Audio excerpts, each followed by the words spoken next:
Věděli jste, že existuje žena, která nikdy v životě nepocítila strach? Pacientka SM trpí vzácnou chorobou, která zničila část jejího mozku odpovědnou za strach. Výsledek? Dokáže se dotknout jedovatého hada, projít strašidelným domem se smíchem, nebo být ohrožována zbraní bez jediné reakce. Vědci zkoušeli všechno. Hororové filmy, pavouky, extrémní sporty. Nic na ní nezabírá. Její mozek prostě neumí rozpoznat nebezpečí.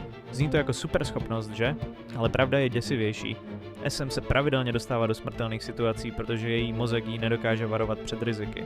Jednou se procházela nebezpečnou čtvrtí uprostřed noci, jako by šla parkem.